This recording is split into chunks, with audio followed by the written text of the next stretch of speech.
नमस्कार दोस्तों, जब रानी सत्यभामा को हुआ रूप का घमंड तो भगवान श्री कृष्ण ने कैसे तोड़ा, आइए इस कहानी के माध्यम से जानते हैं। एक बार भगवान श्री कृष्ण द्वारिका में रानी सत्यभामा के साथ सिंहासन पर विराजमान थे। निकट ही गरुड़ और सुदर्शन चक्र भी बैठे हुए थे।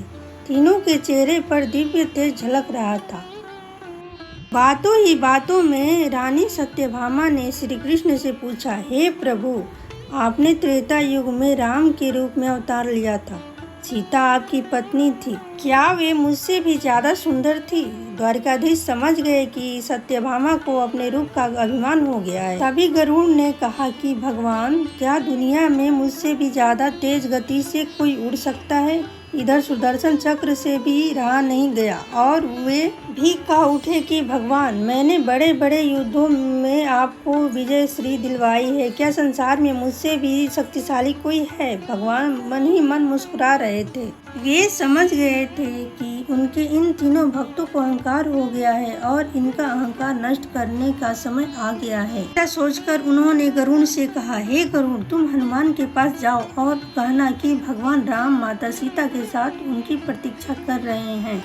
गरुड़ भगवान की आज्ञा लेकर हनुमान को लाने चले गए। इधर श्री कृष्ण ने सत्यभामा से कहा कि देवी, आप सीता के रूप में तैयार हो जाएं और स्वयं द्वारिकाधीश ने राम का रूप धारण कर लिया। मधुसूदन ने सुदर्शन चक्र को आज्ञा देते हुए कहा कि तुम महल के प्रवेश द्वार पर पहरा दो और ध्यान रहे कि मेरी आज्ञा के बिना महल में कोई प्रवेश ना करे। भगवान की आज्ञा पाकर चक्र महल के प्रवेश द्वार पर तैनात हो गए। गरुड़ ने हनुमान के पास पहुंचकर कहा कि हे वानर श्रेष्ठ, भगवान राम माता सीता के साथ द्वारिका में आपसे मिलने के लिए प्रतीक्षा कर रहे हैं। आप मेरे साथ चले, मैं आपको अपनी पीठ पर बैठाकर शीघ्र ही वहां ले जाऊंगा। हनुमान ने विनय पूर्वक गरुड़ से कहा, आप चलिए, मैं आता हूँ। गरुड़ ने सोचा, पता नहीं यह बुढ़ा वानर कब पहुँचेगा, खैर मैं भगवान के पास चलता हूँ। यह सोचकर गरुड़ शीघ्रता से द्वारिका की ओर उड़े। पर यह क्या, महल में पहुंचकर गरुड़ जी ने देखा कि हनुमान तो उनसे पहले ही महल में प्रभु के सामने बैठे हैं। गरुड़ का सिर लज्जा से झुक गया। तभी श्री राम ने हनुमान से कहा कि पवन पुत्र, तुम बिना आज्ञा के महल में कैसे प्रवेश कर गए?